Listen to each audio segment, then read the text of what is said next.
Welkom bij RTV Scheldemond met het programma Scheldemondig. Vele van de kijkers zullen ongetwijfeld zijn columns hebben gelezen. Zijn artikelen over de kleine streekjes, de kleine dorpjes, de gehuchten in ons Zeeuwse land. Wie kent hem niet? Journalist van de PZC, althans tot voor kort, is nu met pensioen. De gast vanavond, Jan van Damme. Jan, welkom. Dankjewel. Van tevoren, Jan, hebben we al afgesproken, want het gaat uiteindelijk toch voornamelijk ook om deze streek. Allebei geboren in hetzelfde dorp, allebei papvreters, de Groe. Ja. Dan lijkt het lekkerste praten, dan we gewoon ons eigen kuzaals. Ik vind het prima. Ik hoop dat de mensen ons verstaan. Ongetwijfeld. Ja. Ja. Overigens, wordt wel een keer voor de PZC in dialect ook geschreven? Nee, geschreven niet. Geschreven niet. Weet je dat dat lastig is? Het is heel moeilijk om echte gesproken taal, om die goed in letters neer te zetten. Ja, ja. Je ziet het ook aan de rubriek die Rinus Willemsen bijvoorbeeld schreef, Ja. het bierlied. Die moet ik altijd hardop lezen, want anders dan weet ik niet goed wat er staat. En ik acht mezelf daar niet goed toe in staat, dus ik hou het maar bied Nederlands, dat vind ik al moeilijk genoeg. Ja, ja. Jan, even, je bent jarenlang voor de PZC gewerkt. Ja. Als journalist, daar kom ik straks nog wel even op, en ook in de redactie gezeten. Sinds kort de pennen neergelegd. Ja. Tenminste, althans voor de krant. Per 1 februari officieel. 1 februari. Ja. Ja, een beetje kort om te zijn van, hoe bevalt dat, hè? Nou, het is iets Heb je langer. dat toegeleefd? Ja, het is iets langer hoor, want ik ben dan officieel per 1 februari in dienst, maar ik ben gestopt eigenlijk half december. Dus ik ben het al een beetje gewend ondertussen. Ja, ja. En ja, ik heb er wel een beetje naartoe geleefd inderdaad.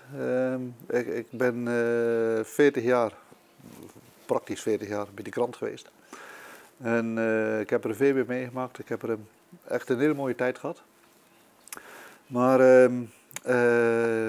ja, ik ben nu 65 en een beetje, 65 en een half.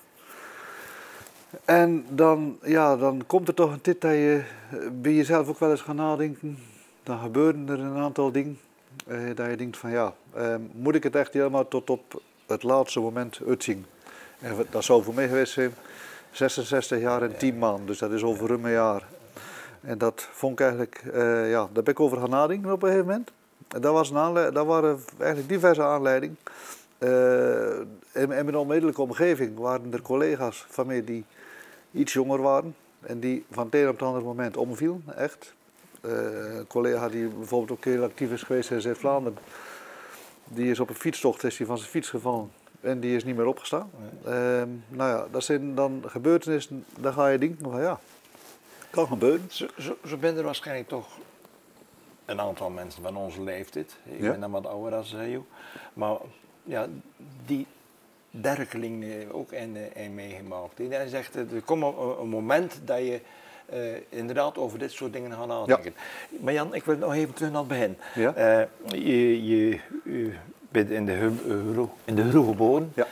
En dan ga je studeren in... Nijmegen. Nijmegen. Ja, Nijmegen. Nijmegen inderdaad. Ja. Ik ben geschiedenis gaan studeren. Ja. Ja. Wat mij opvalt, want je doctoraal gehaald. Ja. Hè? Maar er stond nooit onder bij de columns dokter Jan van Damme? Dokter Anders, nee. Nee. Nou ja, was dat bewust? Dat is bewust wel. Ja, ik kom natuurlijk toch wel uit een tijd, niet echt de flower power Piet, maar bijna. En dan, dat was echt een tijd dat je met titels en zo, dat deed je eigenlijk niet aan. Nee. En dat gevoel heb ik nog steeds een beetje. Ik ben op zich, ik vind het eigenlijk een voorrecht dat ik die studie heb mogen doen. Ja. En daar ben ik nog altijd heel blij mee. Ja. Maar om dat nu uit te dragen. Er is misschien in de tijd dat ik bij de krant werkte wel eens een hoofdredacteur geweest. Ja, dat eigenlijk wel graag gehad had, maar dat denk ik altijd tegenaan. Nou, dat was een beetje voor het cv van de krant dan Ja, misschien. dat was voor het status van de krant. Een beetje status, ja.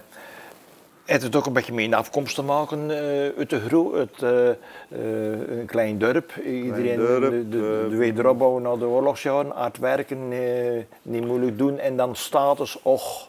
Status, och, ja inderdaad. Nou, Misschien wel. Ik kom natuurlijk inderdaad uit het dorp en mijn vader een klein vrachtwagenbedrijfje. Zomers het stro op het land ophalen, dat soort dingen. Daar heb ik veel aan meegedaan trouwens. Dat zullen de lezers zich natuurlijk ongetwijfeld eraan herinneren, want daar heb ik over geschreven. Die Hooiruiters die met een verschillende keren voorbij Die zijn gekomen. En ook zet tot aan de chauffeurs van je vader toch? Ja, Cor en Jaap, ja. En inderdaad, en trekkerriem, daar heb ik nog altijd een gevoel bij.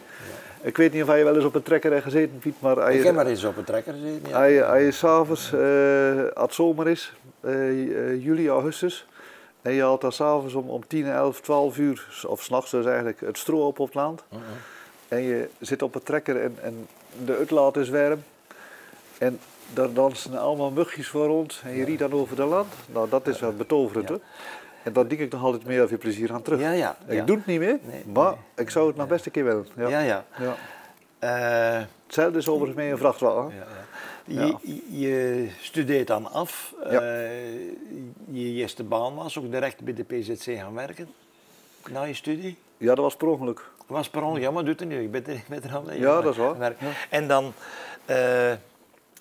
En je liefde eigenlijk, dat zou binnen zijn, je liefde voor dat platteland, dat dorpsgebeuren. En dan kom je terug, eventjes een paar tussenstations in Vlaanderen. En dan ga je nota bene aan de overkant wonen. Ja. Hoe kreeg je dat voor elkaar? Ja, dat was voor mijn werk, hè? Dat was voor je werk, ja, maar dat was precies. Ja.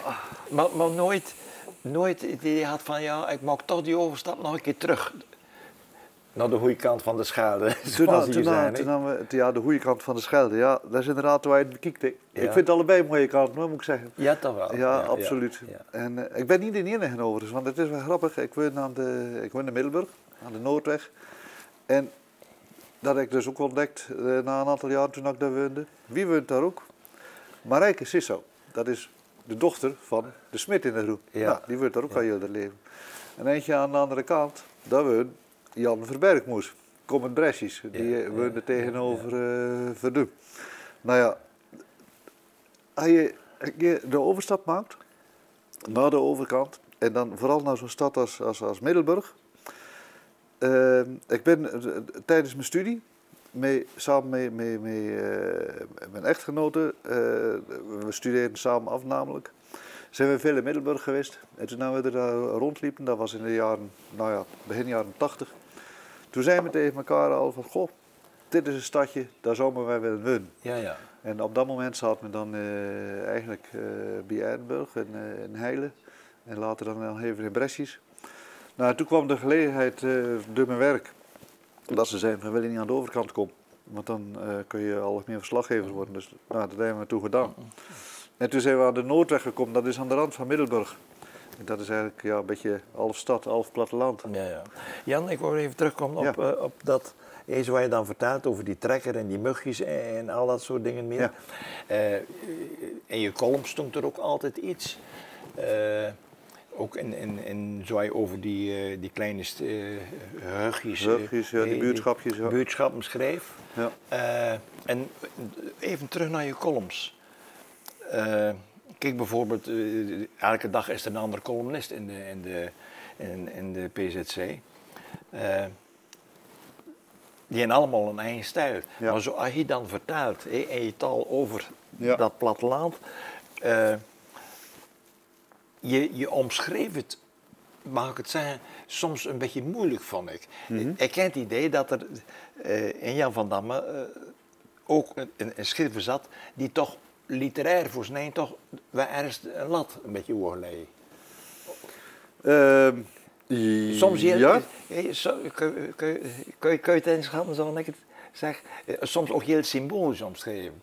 Soms had ik het idee, ik moet 2 keer lezen, van hoe is het qua stijl prachtig mooi neergezet en wat is het echte verhaal wat over die streek gaat. Nou, dat zal ongetwijfeld erin zitten. Kijk, is dat bewust gedaan of onbewust? Nou, het is zo geweest, Piet. Ik ben begonnen met die column schrijven. Dat is 5, 6 jaar geleden, 7 jaar geleden misschien. En dat was in de periode dat de column was in opkomst. Dus op een gegeven moment, bij ons in de krant, in de PZC, kwamen er 3, 4 columnisten per dag. Dus, nou ja, ik kwam daartussen te staan. En dan ga je je afvragen van, ja, iedereen die doet zijn best om iets actueels of wat er speelt op die dag. En ik dacht, ja, ik kan nog de derde of de vierde zijn die had over dat bepaalde onderwerp geschreven. Maar dat moet ik zien te voorkomen. Dus ik heb op een gegeven moment een heel bewuste keuze gemaakt. Van, ik ga schrijven over onderwerpen die me heel na aan het hart liggen. Dus, wat ligt me na aan het hart? Nou, dat is onder andere West-Vlaanderen. Dat is inmiddels de kikker wel de Ja, dat is West-Vlaanderen. En verder mijn eigen familie, mijn kleinkinderen, mijn kinderen, noem maar op, die mochten ook aan bod komen. Maar omdat ik dacht van, ja, bijvoorbeeld met West-Vlaanderen, daar heb ik een onderwerp bij de kop.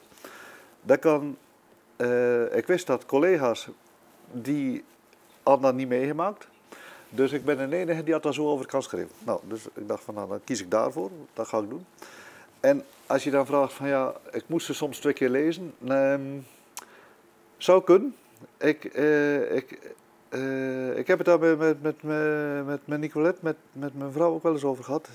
Die las dan vaak vooraf even, voordat ik het echt naar de krant stuurde. De feedback van tussen is meestal de beste. Juist, en die zei dan van, is het niet te moeilijk? En een enkele keer ging ik erop in, maar meestal dacht ik van, nou ja, probeer het maar. Ja, ja. En ik hou ergens van een soort indirecte manier van dingen zeggen. Dus... Hoe bedoel je dat precies? Hoe bedoel je dat, ja. Indirect ding zijn? Indirect ding zeggen, dus dat betekent... Bang om je eigen bloot te geven? Nou, dat is het dus niet. Tenminste, daarom doe ik het niet. Maar ik vind... Kijk, je kunt zeggen van, dit is zwart. Maar je kunt daar ook een manier voor kiezen van... als je zegt van, nou ja, het is niet wit, het is niet gris. Dan kom je ook uit van, het zou wel zwart zijn. Nou, dat vind ik een betere manier van schrijven dan wanneer je alleen maar zegt van het is zwart. Ja. Nou, en op die manier, dat is een beetje mijn stijl eigenlijk. En daarom, ik heb ook zelf harde uitspraken of harde mening. Ik bedoel, ik vond ook niet dat ik daarvoor was. Ik moest geen commentaar geven op het leven. Het waren geen echt actuele hot items, politieke columns. Hè. Jan, even over dat... Zo in een ontwikkeldheid als journalist en later in de redactie, dat is waarschijnlijk niet alleen in de kranten, maar is al die jaren is het vak veel veranderd, het journalist zijn. Straks proefde ik al even van ja, ik ken toch toen het eraan zat te komen, toch ook wel een beetje naar uitgekeken. Was er ook iets in dat je zegt van, nu heb ik alles wat meegemaakt en het wordt allemaal zo globaal? Ja, ik vind dat lastig om te zeggen, Piet. Het is, natuurlijk verandert dat vak. En je ziet het al aan de krant. Op een gegeven moment zijn we van broadsheet, dus de grote kant, zijn we naar al formaat gegaan, tabloid. Ja, ja. Nou, dat bracht al met zich mee dat je kortere verhalen kreeg. Je moest korter gaan schrijven, puntiger gaan schrijven. En nu is er de laatste jaren een omslag van zeg maar het papier naar de digitale krant. Ja. Die wordt steeds belangrijker gevonden. Ja. Want papieren krant, allerlei problemen zijn er. Ja. Bezorging, om maar iets te noemen. Relatief duur natuurlijk, want die moet gedrukt worden, moet rondgebracht worden. Enfin. Dus je kreeg een omslag naar digitaal en dat vergt weer een andere manier van schrijven eigenlijk. Je merkt dat in welk opzicht is het dan een andere manier van schrijven? Want ik bedoel, maar of je hem nu op papier leest, of je leest hem op je iPad. Het gaat om aandacht. Het is steeds belangrijker. Als je een digitale krant hebt, of op een site, dan ben je onderdeel van een veel groter iets. Er zitten allerlei onderwerpen ernaast. Ja. Dus als jij daar als krant op staat, dan moet je er uitspringen. En dat is anders dan wanneer je papieren krant op tafel hebt, van die lees je en dan kom je dingen tegen. Ja. Maar op zo'n schermpje, dan moet je heel kort en heel snel moet je de mensen weten te triggeren en te zorgen dat ze op jouw site blijven. Nou, En je zegt het is veranderd, het was aan bepaalde ik ga redactionele... Nederlands praten. Wat zei je? Ik ga Nederlands praten. Ga je Nederlands praten? Nee, maar we gaan maar doen. Komt ook niet in de hand. Nee, inderdaad. Maar, ben ik even van mijn apropos. Sorry. Nee, je had anders schrijven, andere regels. Was vroeger voor de ouderwetse krant schrijven, was dat leuker, makkelijker? Dat was anders. Ik zou niet zeggen dat het leuker, makkelijker was. Om maar een orde groot aan te geven. Vroeger als je een echt weekendverhaal schreef bijvoorbeeld, voor de zaterdagkrant. Dan mocht je, nou ja, ik zeg het maar even in tekens, letters. Dus dan mocht je 22.000 letters schrijven. Ja, ja. Dat is nog een eld, of nog minder. Ja, ja. Dat schreef anders. Ik heb ooit met jou een verhaal gemaakt. Dat was nog voor de grote krant. Nou, daar kon ik echt mee uitpakken. En dan kon ik Piet Brakman in aan bod laten komen. Ja. Nu is het allemaal, je moet het wat korter doen. Ja. En je moet ook selectiever zijn, denk ik. Dat mag gewoon niet. Ja. Jan, je schreef, we komen straks nog even een aantal boeken die hier liggen, die je ook geschreven hebt. Je onderwerpen hingen, naar mijn idee, altijd wel ergens over. Hè? Er was alleen maar de leefbaarheid van die kleine buurtschappen maar ook je columns. Ik heb dat zelf ook wel meegemaakt, dat je, zelf schreef je ook, zei het dan in een andere vorm, je bent toch met een creatief proces bezig. In hoeverre beïnvloedt bijvoorbeeld een stukje privé, ik wil hier naartoe, je kennende, en misschien aan een aantal mensen dat niet weten, maar jij hebt als gezin, als familie ook nog wat op je bordje gekregen. Hè? Zelfs in de columns kwam er iets wel naar voren. Je gezinnetje, je bent er niet eens nog over, twee zussen weg, je broer al langer. Dan krijg je toch je eigen kinders en dan is daar plotseling het opa-zin en het eerste kleinkind wieberen. Ja. Dat is ook niet allemaal gegaan zoals meestal over. Nee. Dat soort dingen, dan ligt er nogal wat op je bordje. Beïnvloedt dat ook hoe hij schrijft, dat je zegt van noem maar niet, of mijn hoofd staat er niet nou, of had het ook mee in het schrijven, kreeg je toch een plekje? Ja, ik denk dat laatste. Het is in elk geval zo dat je maakt die ding mee, wat hij zegt, je verliest je zussen, je broer. Overigens, dat is wel, vind ik toch altijd wel bijzonder. Mijn ouders, toen ik geboren werd, toen hebben ze me een aantal doopnamen gegeven. Ik ben J.J.I.M. van Damme. Ja. Dus de J die staat voor mijn voornaam, Johannes, Jan. De tweede J, dat is Jacques, dat is mijn broer. Dat is Jacques, ja. De derde, dat is I, dat is Irene. Ja. Dat is mijn oudste zus. En M is Marlies. En de M is Marlies. Ja. Dus die heb ik nog altijd bij me, eigenlijk. Daar ben ik wel erg blij mee. Ja. Dat is, ik weet niet, ik denk niet dat veel ouders dat gedaan hebben ooit, maar ik vond het wel een goede vondst eigenlijk later. Ik heb er zelf geen invloed op gehad natuurlijk, maar ik ben er blij mee. Maar even terug naar het onderwerp van... Of dat invloed heeft, hè. Kijk, natuurlijk heeft dat invloed. Je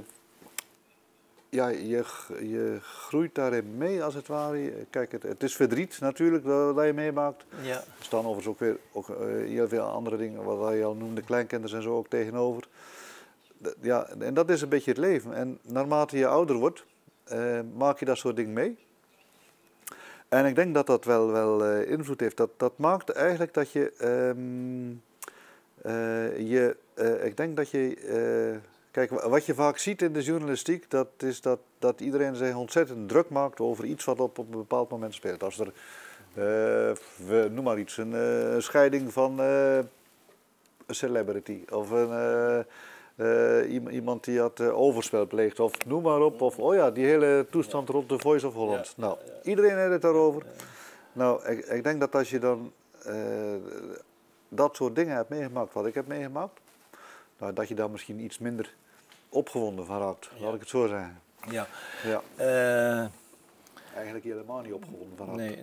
Dat is iets Nou, anders. Ik zeg al, en ik zal zeker niet de enigste zin, vooral de laatste jaren, ook rond de Rijnzon Wieberen. En lezers daar toch iets van meegekregen in de zin van, nou, inderdaad. Het gaat niet alleen maar over de trekker en de wooiruiters of wat dan ook. Er is meer. Het was net of je indirect iets meer kreeg van Jan van Damme is niet alleen maar een journalist. Er zit een mens achter. Het komt in die verhaal naar voren. Je wordt tegenwoordig, en die brug wil ik dan maken, je wordt ook een aantal mensen zeggen van, het is, met name ouderen, het is allemaal zo oppervlakkig geworden. Nee, je noemt net als die televisie en dan had maar over allemaal mokken scoren of wat dan ook. Dat er toch misschien toch een markt wel voor bluft, of misschien met de ouderen juist willen hangen is naar die ouderwetse, wat warmere, wat langere verhalen. Misschien wel. En ik hoop dat ook, want dat heeft de krant heeft dat ook nodig natuurlijk. En, Zou het de manier zien van de kranten en het moeilijk, om dat toch nog eens naar te gaan kijken, een nieuwe manier is van overleven? Ja, dat weet ik niet. Kijk, weet je wat het probleem is? Die kranten, dat is big business tegenwoordig natuurlijk. Al die kranten zijn overgenomen. En al die regionale kranten, de landelijke kranten ook, die zitten allemaal bij een grote uitgever. En dan wordt ergens in Amsterdam of in Antwerpen of in Brussel wordt er een beleid uitgezet. We hebben het er voor de uitzending ook even over gehad. En dan is er niet zo heel veel ruimte om te zeggen van we gaan weer langere verhalen of zo. Want daar is dan de ruimte inderdaad niet voor. Nee, en die zeggen al hetzelfde schrijven in minder woorden. Terwijl aan de andere kant, de kranten, ik noem dat maar, de media, er zijn toch ook dikwijls voorop staan van, het is niet alleen de Tweede Kamer die controleert, we hebben een controlerende functie. Maar als je de kant op gaat van alleen maar willen scoren met dingen, dat is dan toch ook een stukje verarming van de journalistiek. Dat is wel een zekere zorg. Ik vind persoonlijk dat de PZC wat dat betreft nog eigenlijk verrassend goed doet. Er zijn best kwesties geweest de afgelopen tijd die dan voor heel Zeeland van belang zijn geweest. Bijvoorbeeld die hele PFAS-toestand. Ja. Dat is volgens mij opgerakeld door de PZC. Maar een stukje onderzoeksjournalistiek op losgelaten? Ja, dat is er zeker op losgelaten. Nou, nu zijn ze pas weer, dat stond gisteren of vandaag, weet ik niet, in de krant. Over al die plastic korreltjes in de Westerschelde. Ja. Nou ja, ik denk dat de journalisten van de PZC daar goed bovenop zitten. Ja. Dus dat gebeurt nog wel. Ja. Maar het is wel iets om goed in de gaten te houden, dat ook bluft. Er moeten hier mensen in de streek bezig bluffen en betrokken zijn. Ja. Betrokkenheid is belangrijk, Piet.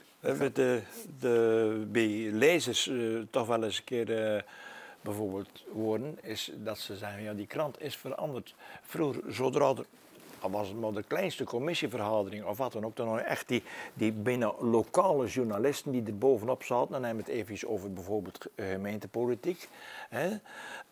Nu is het toch maar sporadisch meer dat het een keer wat een groter artikel is. En ik ken ook wel een keer een paar collega's van je worden zeggen, ja, het is inderdaad verarmd.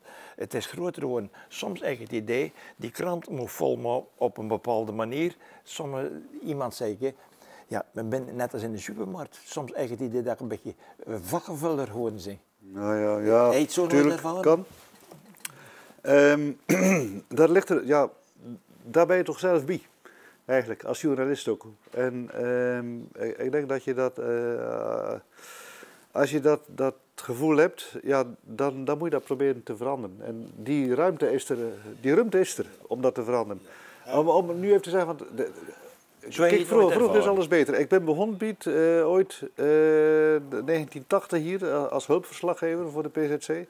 En dan waren er dus avonden, dan werd ik naar een districtsvergadering gestuurd van de plaatselijke afdeling van de Abfacabo in Issendikke. Daar moest een stukje van in de krant. Nou, ik weet zeker, daar zat geen nieuws in. Die mensen die verhaderden, dat was een clubje van misschien 5, 6 mensen die aan het allemaal roerend met elkaar eens waren. Ik weet bij God niet meer waar dat over ging. Maar ik wil alleen maar zeggen, daar was toen wel aandacht voor het lokale en voor het kleine. Maar er zat ook veel aandacht bij waar je later van zou zeggen van ja, was het nou zo nodig om daar een stukje over te maken? Nou, ik denk dat er nu veel selectiever wordt omgegaan. Ik zou niet zeggen dat het allemaal goed is hoor. En daar wordt misschien nu wel erg veel aandacht gegeven aan ziekte en dus aan het menselijke verhaal. Dat is veel sterker dan vroeger. En dat slaat misschien ook weer een beetje deur, dat weet ik niet. Maar ik vind niet dat er al te gemakkelijk gezegd kan worden van de journalistiek is zoveel minder dan vroeger. Dat vind ik absoluut niet. Is anders. Dat is anders. Is anders. Ja. Anders in een andere tijd. Ja, zeker. Dat moeten we natuurlijk ook... En dat is ook nodig, want anders dan overleven ze niet. Goed. Ja. Jan, zo'n tit die vliegt verbiedt dan natuurlijk. Ja. Ja, daarover zitten praten. Met pensioen. Ik heb dat zelf ervaren. Wanneer dat gaat ook voor een dichter, iemand die schildert of wat dan ook. Dan in je leeftijd zegt ja, we gaan het kalmpjes aandoen. En de pensioengerechtigde leeftijd is daar. Maar dat proces hier, dat schilderen stopt niet. Die gedichten maken niet. Dat stopt niet. Jij nogal, want men heeft hier nog wat boeken ik heb een paar boeken meegenomen, op uw verzoek overigens. Ja. Nee, maar want het is niet alleen de journalist, die heeft ook heel wat boekjes geschreven. Ik zie hier De Slag om de Schelde. Ja. Even voor alle duidelijkheid, het zijn allemaal boeken die aan in feite met de krant te maken hebben. En net als De Slag om de Schelde, dat heb ik samen met collega's geschreven. Ik was daar de eindredacteur van. Dit is bijvoorbeeld een verhaal, of een boek met interviews met mensen die aan de oorlog als jong kind meegemaakt hebben. Ja. Die heb ik wel allemaal zelf geschreven. Dit is bijvoorbeeld het jubileumboek van de PZC in 2008 geloof ik. Deze exemplaar is geloof ik aan de koningin het gereid, dacht ik nog even. Ja. Toen heb ik nog in de krant gestaan, zelf. Zelf, ja, maar Ja. inderdaad, dat kan me nog herinneren. Ja. Ja. Maar inderdaad, dat is gewoon, dat zijn eigenlijk tastbare herinneringen uit je journalistieke loopbaan dan eigenlijk. En kunnen we nog wat in de toekomst toch van Jan van Damme nog wat lezen krijgen? Ja, ik hoop het wel. Ik hoop dat we hadden het al even over die serie Gehuchten, de buurtschappen. Ik heb er 42 geschreven, tot een jaar geleden. En die verhalen, altijd een beetje wel, die komt nu gebundeld in een boekje, binnenkort. Nog voor de zomer hoop ik. En ik hoop ook dat er mensen toch echt die er belangstelling voor hebben. Zou ik binnen al een beetje extra reclame voor je willen maken. En waarom, als je die artikels van jou leest, over die buurtschappen en zo, heel veel inwoners hier je praat, die ja, wat moet je nou met Scherrebieren, wat moet je bij de boeren om, wat moet je bij dit en hunten en de klakbanen. Maar dat zijn allemaal, wie woont er nog, dat zijn allemaal toeristen. Die artikels van jou geven aan dat dat niet alleen maar toeristen zijn. Daar zit nog echt een stukje... Zeeuws leven. Zeeuws leven, ja. Absoluut. Ja. Want wat ik al zeg, ik heb er 42 gedaan. Hè? Dus 42 weken lang, 42 gehuchten, verspreid door heel Zeeland. En hier in de streek West-Vlaanderen heb ik bijvoorbeeld de Marolleput gedaan. Ja. En Slusseveer en Scherbier ben ik geweest. En waarschijnlijk om die dingen in deze streek. Ja. Ik zei het tijd en naam dat allemaal vakantiejusjes zijn. Ja. Dat is dus niet zo. Dat weerleg je dus. Ja, dat is dus niet zo. Ja. Daar zijn dus... in al die gehuchten waar ik geweest ben, daar zijn in elk geval ook vaste bewoners. Vaak mensen die uit de streek afkomstig zijn. Dus die er een geschiedenis mee hebben. En dan heb je inderdaad, je hebt ook vakantiewoning, die zijn er zeker. En daar tref je vaak mensen die dan op een andere manier een band, een geschiedenis hebben met Zeeland. Het is heel vaak zo dat het mensen zijn die dan grootouders of ouders hebben die, waarmee ze, met wie ze hier op vakantie kwamen. En je merkt dan aan de kinderen op een gegeven moment dat ze denken van hé, dat is een mooie streek, daar ben ik op vakantie geweest en daar ga ik terug naartoe. Ja, en die zitten hier, en die zitten hier dus, die leven hier zeer bewust. Ja, ja. En op een buurtschap leven, dat is sowieso een hele bewuste keuze. Want je zit natuurlijk relatief ver van allerlei voorzieningen en je bent er redelijk, ja toch, alleen. met een beperkt aantal mensen met wie je het dan toch moet zien te winnen. En ja, dat is toch een hele aparte manier van leven. Je lijkt er eenzamer, maar je bent er denk ik minder alleen dan in de meeste dorpen en in de meeste steden. En dat is een bijzonder leven. Ja. Ja. Jan, misschien een flauw grapje, maar je zei net van over die buurtschappen bij meesten niet allemaal allochtoon, maar die van buiten af Ieren toch bewust kiezen. Ja. Op het moment dat je het vertelde, begon je weer in het Nederlands. Hè? Hoor ik weer in Nederland? Ja, oké. Nee, maar dat is misschien. Ja. Hey, dat is ook. Ja, maar dat spiegelende af en toe, dat kan ik me voorstellen. In ieder geval, de mensen die echt belangstelling daarvoor hebben, die, de boekjes, dus er komt straks nog weer een verzameling. Ja. Van, dus de hoop mensen het, hè? maar even in de haat. En misschien ga ik nog wel schrijven hoor, wie weet. Ja, nou, Ja. ik mag het open. In Ik ieder hoop geval, goed. Jan, ik geef altijd mijn gasten het laatste woord. Is er die jij zegt van, goh, we hebben gezellig zitten kletsen, maar er was één ding eigenlijk, daar wil ik toch even op terugkomen of wat dan ook? Of... Nou weet je, ik heb dit schriftje meegenomen. Dit is echt een geschreven schrift van me. Ja. En dat wil ik heel kort even vertellen, dat dat nog kan. Ik heb namelijk voor de krant heb ik jarenlang boekenpagina gemaakt op maandag. En dat was een pagina die ging altijd over Zeeuwse boekjes. Met overwegend mensen uit de provincie die dan geschreven hadden. Ik sprak met ze en ik las dus eigenlijk alleen maar Zeeuwse boeken. Ik kan geen tijd voor andere boeken. Nou, nu ben ik gepensioneerd. En nu, ik ken dus wat intalen. Ik ken tussen een hele stapel liggen van boeken die aan in de loop van de jaren verschenen zijn. En ik merkte dat als ik voor mijn boekenkast stond, ik kon heel veel boeken aanwijzen. Die had ik allemaal gelezen. En heel vaak, dan, nou ja, als het 10, 20 jaar geleden is, dan verdwijnt dat. Dan weet je niet meer zo goed waar die boeken over gaan. Dus ik dacht, weet je wat ik nog ga doen? Ik ga lezen. Ik ken wat intaal. En dan van elk boek dat ik gelezen heb, daar schreef ik wat van op. En dus dat is dit schriftje en daar ben ik eigenlijk heel content mee. Ik ben nu begonnen, zeg maar eind december, met mijn eerste boek. Naar Stefan Zweig heb ik gelezen. Leven en Lot heb ik gelezen, dat is een Russische roman. Willem Elschot heb ik gelezen. Nou, en ik schreef daar gewoon even kort een aantal dingen van op die ik leuk vind. Ik doe het met gevuld, niet heel bewust. Ja. Omdat dat bewuster schrift dan een toetsenbord. En dat is dus een deel van mijn nieuwe leven, zeg maar. Goed, Jan. Ja? Bedankt voor je komst. Oké. We zien elkaar ongetwijfeld nog een keer in de groep. Of anders ergens in een van die kleine buurtschappen. In ieder geval, ik zou zeggen, goede reis naar Rus. Okay. Dus de groeten dus en ook veel succes met wieberen. Dankjewel. En dan weet je wat dan ik bedoel. Ja. Goed. Ik ga even afkondigen. Dit was weer een aflevering van Scheldemond, een programma van RTV Scheldemond. Vandaag was de gast Jan van Damme. En ja, Jan van Damme, iedereen kent hem van zijn columns en van zijn korte bundels. En het leukste is, er komt nog veel meer aan. Niet alleen van Jan van Damme, maar ook van RTV Scheldemond. Bedankt voor het kijken en graag weer tot een volgende aflevering.